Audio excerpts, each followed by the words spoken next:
week's Bushel Up, and as you can clearly see behind me, we're still wet. Might have to go to Baumgar, see if we can buy ourselves a couple ducks. Starting to feel like that. I remember the first couple years we farmed this field, we actually had a couple resident ducks.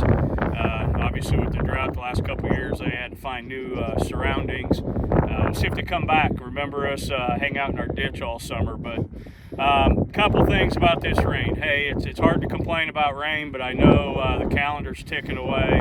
I know there's some concern out there about how much more time do we have before we start switching out hybrids or short maturities. I'm here to tell you, you've got time. Don't panic. We've got time on our side. There's no need to be changing up maturities. I don't even worry about that. I start thinking about it on the 20th. I don't worry about pulling triggers on anything until at least the 25th of May. And the reason for that is you pick these hybrids, you've got these trait packages, you know what works on your farm. That's the plan.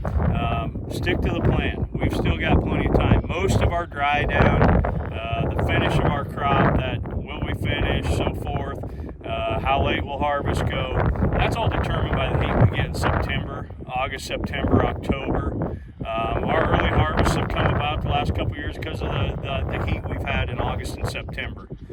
We aren't accumulating very many GDUs. We're popping 3, 4, maybe 5, sometimes 0. I pulled GDUs. We planted April 12th soybeans in David City. They're not even to 200 GDUs. They're right around that 200 GDU mark.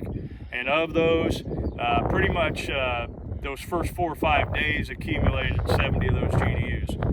If you remember, we had that little spell of 80s. But these cool nights, it's not like the seed you have in the ground is really going anywhere very fast either. We still have time. You know, we get to June, July, August, that's when we start getting the 20, 25 GDUs and really start building the plan. So don't be changing things out. You have a plan. The problem is when you start switching maturities, you give up that yield potential, you give up that hybrid, that right fit for your farm, and you create a lot of chaos for yourselves, and that's when mistakes happen. And we definitely want to stick with our plan. Don't do that. Second thing, herbicides. Now what? I know some of you are caught without pre-emerge on. A couple concerns there. I know a good email from Syngenta just went out this morning. We are seeing weed emergence where we don't have these residuals on. Palmer is coming, and so that means we need to start looking at throwing some Dicamba in. If we've got weeds that are already up, especially Palmer, we need to knock them out with this first shot of residuals. So be looking at your fields. I know you may have turned in your order 7 days ago. Lots changed in the last 7 days. Make sure you're throwing that little extra kick in with that pre-emerge if needed, just to make sure we control what weeds are up. Thirdly, be patient. I know everybody's starting, that margin for what you accept and tolerate gets pretty narrow. I tried planting last week. I got 1.5 rounds in, about 1.2 acres, and man, it just wasn't, I was smearing the sidewall a little bit. It was mudding up the planter, getting a little tacky on the press wheels, the gauge wheels. Don't make a mistake, please. I know, you might have to pick and choose fields. I have to wait that extra 12 hours, which in most cases leads to another rain here. We've been really close and then shut out. But be patient. Don't make mistakes, guys. Emergence does set the stage for the rest of the year.